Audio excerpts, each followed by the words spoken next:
Unesp, segunda fase, 2018.1, uma questão que envolve funções orgânicas, isomeria e solubilidade de compostos orgânicos. Considere os 4 compostos representados por suas fórmulas estruturais a seguir. Nós temos aí a aspirina, a glicina, a alanina e a vitamina A. Pergunta do item A. Dê o nome da função orgânica comum a todas as substâncias representadas. E indique qual dessas substâncias é classificada como aromática. Então, 2 perguntas no item A. Primeiro, qual é a função orgânica comum a todas essas substâncias que foram representadas? A aspirina, ela tem 2 funções orgânicas. Ela tem o C-OH, que é ácido carboxílico. E tem aqui o C-O entre carbonos, que é um éster. Então, nós temos éster e ácido carboxílico na aspirina. Na glicina, nós temos aqui NH2 ligado a carbono, que é uma amina primária. Amina primária. E temos C-OH, que é um ácido carboxílico. Ácido carboxílico. Ok? Então, até agora, o ácido carboxílico é comum às 2 funções, às 2 substâncias, glicina e aspirina. Aqui nós temos um ácido carboxílico de novo, C-OH, ácido carboxílico. E aqui NH2 ligado a carbono, de novo, é uma amina primária. Alexandre, como é que você sabe que ela é primária? Porque ainda tem 2 hidrogênios. Só tem um grupo orgânico ligado ao nitrogênio. Se só tivesse um hidrogênio e 2 grupos orgânicos ligados ao nitrogênio, seria uma amina secundária. Se não tivesse nenhum hidrogênio e 3 grupos orgânicos ligados ao nitrogênio, seria uma amina terciária. Então, é uma amina primária. A amina primária está presente na glicina e na alanina, mas não está na aspirina. Esta só está na aspirina. Ácido carboxílico até agora está nas 3. E aqui na vitamina A, nós temos ácido carboxílico. C-OH é a função ácido carboxílico. Então, a primeira pergunta do item A, nós já temos a resposta. Ele pergunta dê o nome da função orgânica comum a todas as substâncias. Todas as substâncias possuem a função orgânica ácido carboxílico. A função orgânica ácido carboxílico. Ok. Qual é a segunda pergunta ainda no item A? Indique qual dessas substâncias é aromática. Ora, o critério mais simples para a gente dizer que uma substância é aromática é quando ela tem benzeno. A única substância que tem benzeno aí, um anel benzênico, é a aspirina. A aspirina é aromática. Por que que ela é aromática? Pois possui anel benzênico.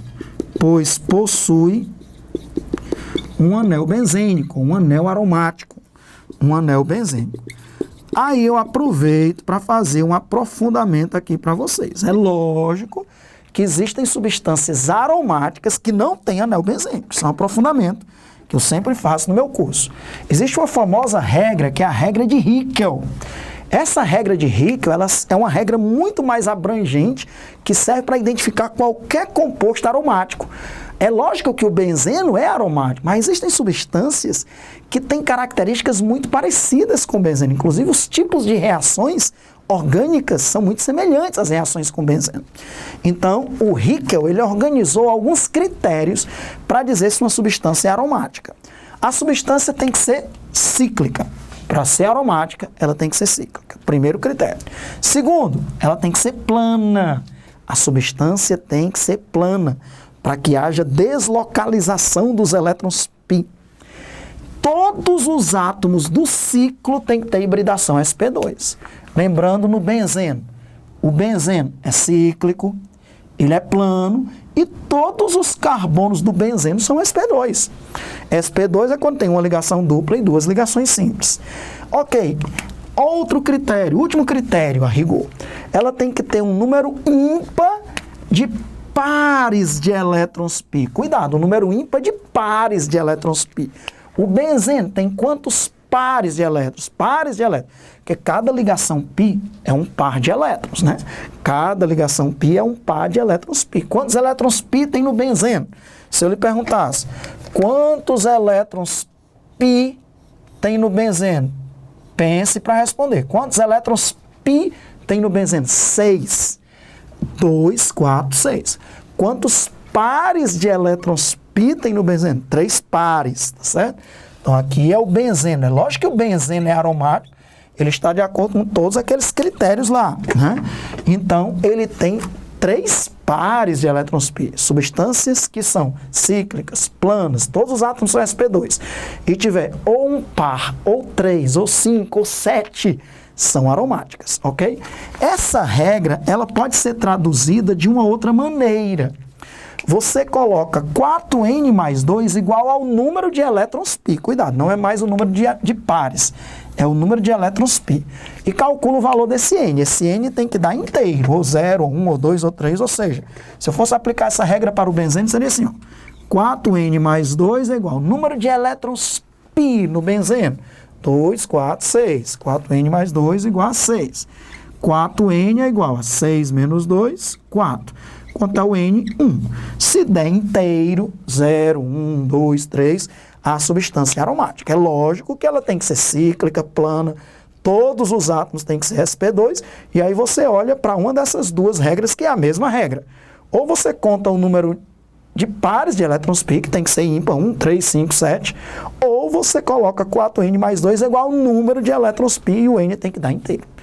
Essa é a regra de Hickel que serve para identificar compostos aromáticos que não sejam só o benzeno. Ok? No curso eu coloco, tem aí inclusive no canal, Aprendendo Química, professor Alexandre Oliveira, uma aula onde eu mostro vários exemplos de compostos aromáticos que não sejam o benzeno. Muito bem, então nós respondemos o item A. Vamos para o item B. Indique a substância que apresenta carbono quiral. Muito bem, temos duas perguntas no item B, vamos para a primeira. O que é um carbono quiral? Carbono quiral é muitas vezes chamado de carbono assimétrico, não é o melhor termo. Carbono quiral é melhor do que carbono assimétrico, mas às vezes esse termo aparece. Carbono quiral é o carbono que tem 4 ligantes diferentes. Vamos ver se a aspirina tem algum carbono quiral. Carbono quiral não pode ter dupla nem tripla, só pode ser ligações simples. Tem que ser um carbono sp3, porque tem que ter 4 ligantes diferentes. Nenhum carbono aí na aspirina tem 4 ligantes diferentes. Aqui, ó, esse carbono é CH2, ó, ele tem 2 hidrogênios. Esse carbono aqui, ó, ele tem o NH2, que é o grupo amino, tem o carboxilato, tem a carboxila, que é o ácido carboxílico, tem o metil e tem um hidrogênio, que não está sendo mostrado aqui. Esse carbono ali da alanina é um carbono quiral. Ele tem 4 grupos diferentes: amino, ácido carboxílico, metil e hidrogênio, que não está sendo mostrado. Alexandre, como é que você sabe que tem o hidrogênio? Porque o carbono tem que ter 4 ligações. O hidrogênio não é mostrado. Aqui, ó, CH2, CH2, CH2, aqui tem 2 metilas iguais. Carbono com dupla não pode ser, ó. Tem que ser carbono sp3, tá certo? Então, a molécula que tem carbono quiral é a alanina. Vamos fazer aqui a estrutura da alanina. H3C, NH2, aí, carboxila, C dupla O, OH, e um hidrogênio. Então, esse carbono aí, ele é quiral, porque ele tem, ó, ligado a ele o grupo amino, o hidrogênio, o grupo metil e a carboxila. 4 ligantes diferentes. Então, a alanina existe na forma de um par de enantiômeros. São estereoisômeros que são imagem um do outro. Existe a R-alanina e a S-alanina. É um par de enantiômeros. Um é R e o outro é S. Muito bem. Segunda pergunta do item B. E qual a que apresenta a menor solubilidade em água? Isso aqui é muito importante. Solubilidade de compostos orgânicos em água. Você acha que a aspirina é solúvel em água? É. Por quê? Porque ela tem um grupo que tem ácido carboxílico e éster. Esses oxigênios, esse grupo H, podem formar pontes de hidrogênio com a água. Então, a aspirina é solúvel em água. Ela tem uma cadeia carbônica, mas ela tem bastante grupos que podem formar pontes de hidrogênio com a água. Então, a aspirina é solúvel em água. Do mesmo jeito, a glicina. NH2 pode formar ponte de hidrogênio com a água. Essa carboxila pode formar ponte de hidrogênio com a água. Então, a aspirina é solúvel em água, a glicina é solúvel em água. A alanina também, ela tem uma cadeia carbônica pequena e tem grupos que podem formar pontes de hidrogênio com a água, tanto o grupo amino quanto a carboxila. Agora, a vitamina A, Alexandre, tem um ácido carboxílico, ela tem um ácido carboxílico, mas ela tem uma longa cadeia, que é uma longa cadeia lipofílica, hidrofóbica. Lipofílica tem afinidade por gordura, por compostos apolares. Hidrofóbica não tem afinidade pela água. Só tem a carboxila, que é hidrofílica. Pode formar ponte de hidrogênio, mas é uma carboxila só em comparação a uma longa cadeia carbônica. Então ele pergunta qual o composto que tem a menor solubilidade em água. A vitamina A. A vitamina A é o composto menos solúvel em água. É o composto menos solúvel em água, menos solúvel em água, pois possui uma longa cadeia com átomos de carbono e hidrogênio.